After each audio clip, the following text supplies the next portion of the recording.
Hello, this is your Praetorian Labs portal training. What you're going to do first is you will log in using the username and password given to you. Once you log in the first time, you will select two security questions, and then you will change your password.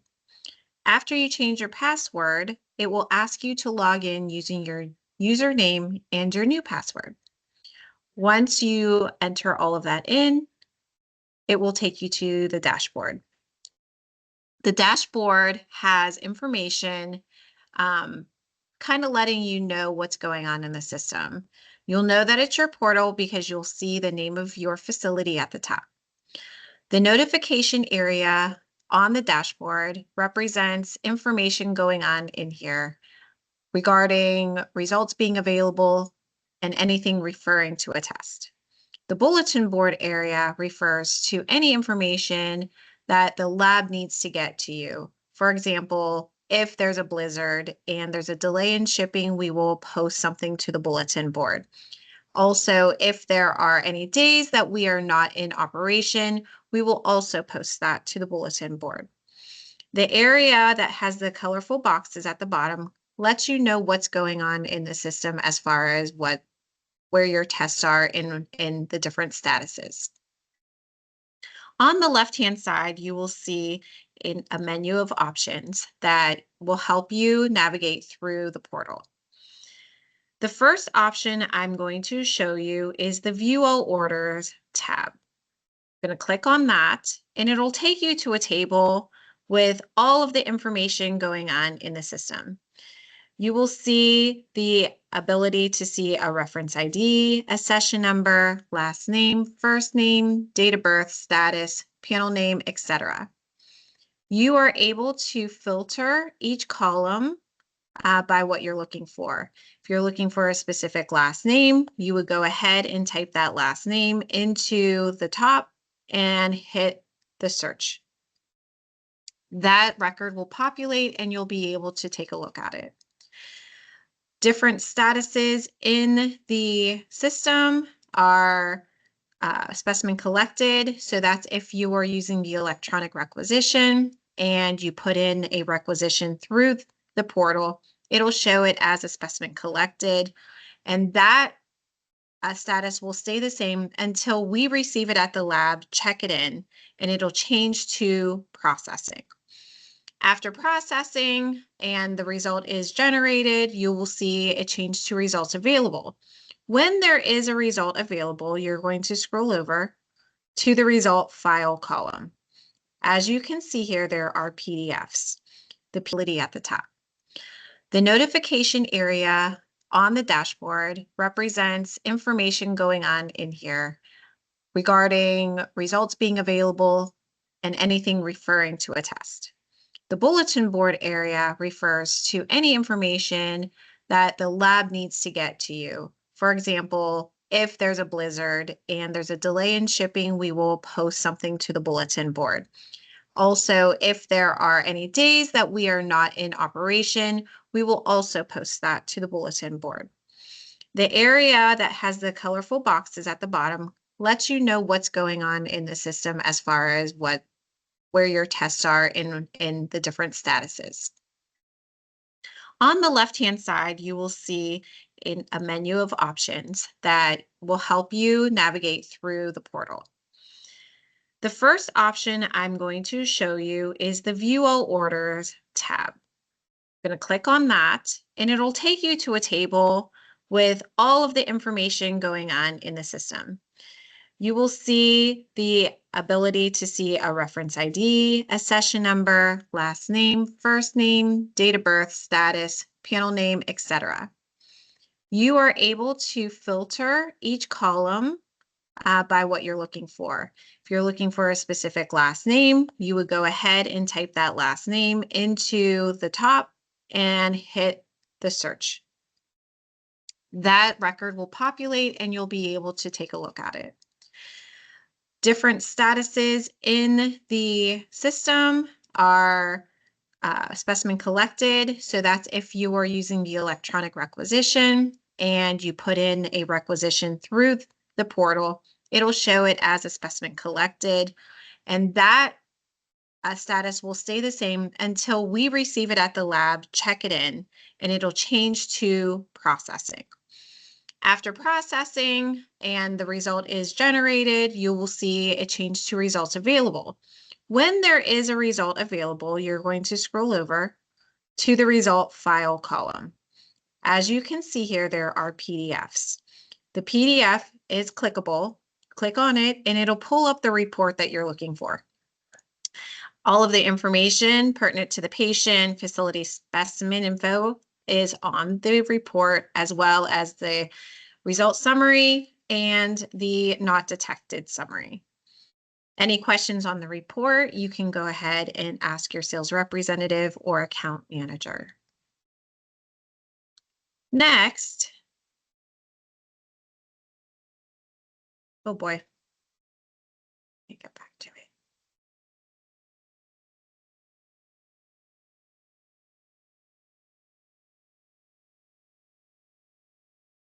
Next, you'll see these columns can be moved from any position that they are in. So you would click and drag where you want that column to go. If this is where you want it to be, then you will go over to this settings button and you will save configuration. Once you save the configuration, every time you log in, that column will populate where you set it. Next, we're going to look at rejected orders. This area is if there's a rejection based on a sample not having enough specimen to test, if the indicators of a first name, last name, date of birth is not on the actual specimen container, as well as a few other scenarios, we will call the facility, let you know that something's been rejected and why. You will also see that record pop up here, and there will also be a note attached to it letting you know why it was rejected. When creating an electronic requisition, there are the options of the type of requisition you may be looking for. All of the requisitions require the same patient information and billing information. They all require a collection date, collection time, and a collector. All of them also ask for the ICD-10 code. The only difference between requisitions is the actual testing panels that you are selecting for the patient. So we will go into the tox requisition as an example. So you would click on that. As you can see, everything with a red asterisk is required. So you would type in your patient information. Now, if it's a new patient, you will have to complete all of the required fields. Once that patient is in there, it will populate into all the required fields for patient information and billing information as many times as that patient is entered in after the first time. So as you can see, everything populated. You're going to scroll down and you'll go to physician information. You're going to select the provider that you're looking for who's ordering the test. And then for toxicology, if there's any prescribed medications that the patient is taking, you could go ahead and select them here. If you don't see the medication you're looking for, you can go ahead and type it in the text box here, and then you would click on add. If there are no prescribed medications or you're not sure if they're on any, those options are available as well. One of these or as many as necessary need to be selected, but at least one.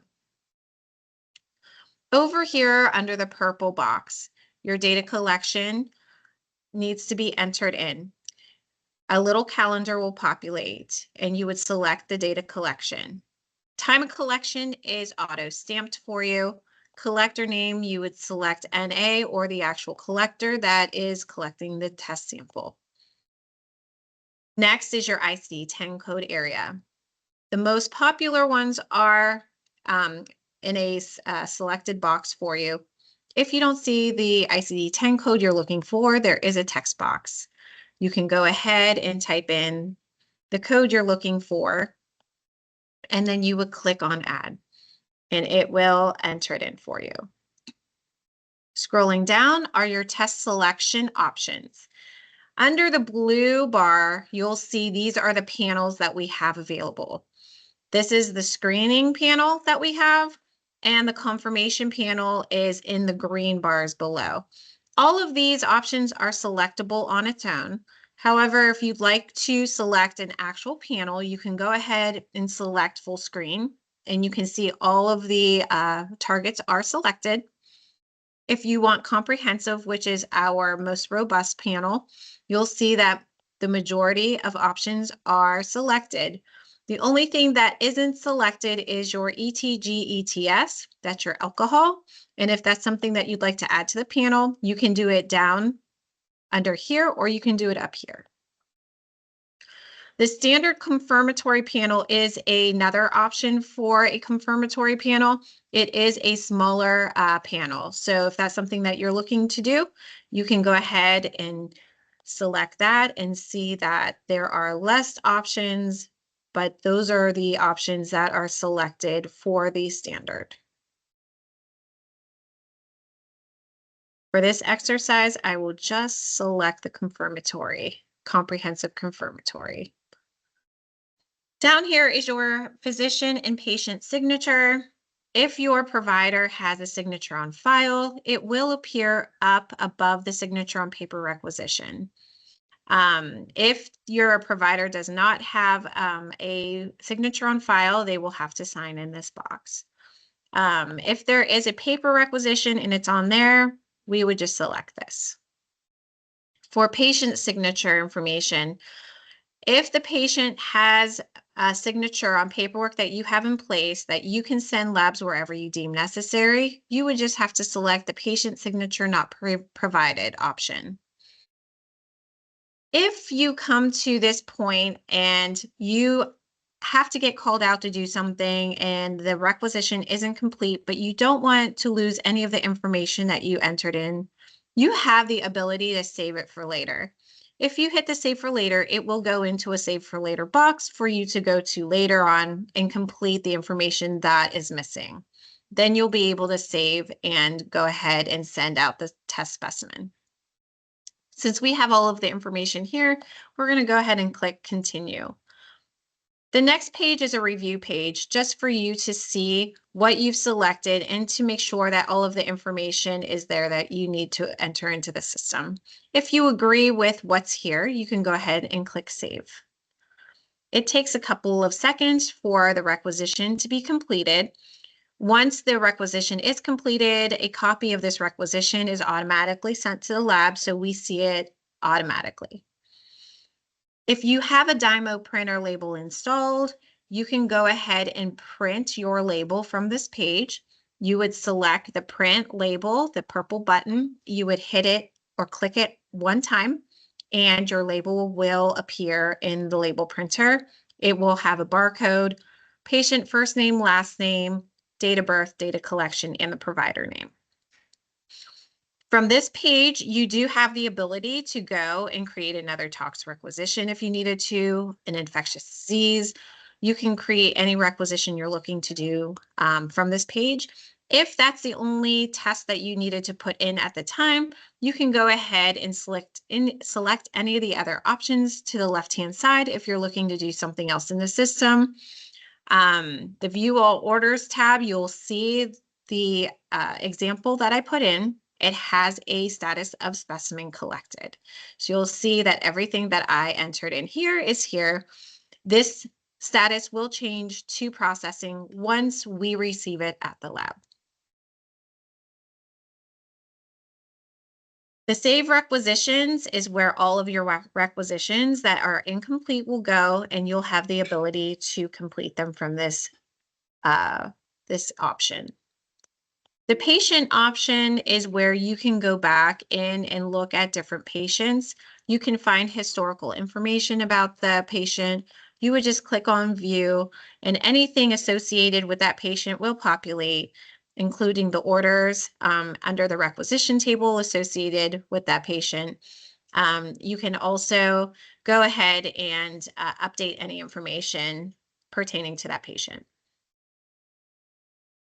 The user management area is a place where you can enter in a new user for your facility.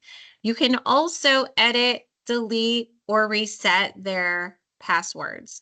So if somebody isn't able to remember their password, you can reset it from here and they'll be able to go ahead and log back in after that reset. Manage notification area is where you can receive emails regarding certain situations in the portal.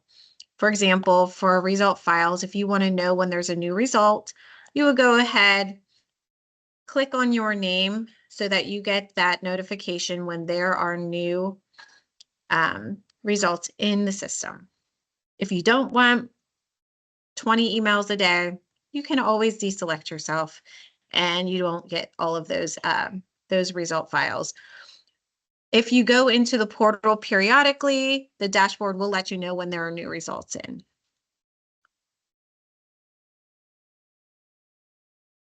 The bulletin board selection here will let you know exactly the same as the dashboard.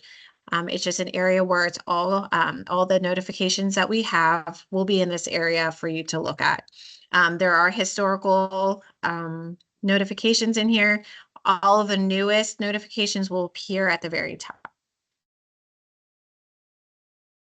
Documents area is where we will upload requisitions, notifications, training videos, things like that will all be able to be viewable here.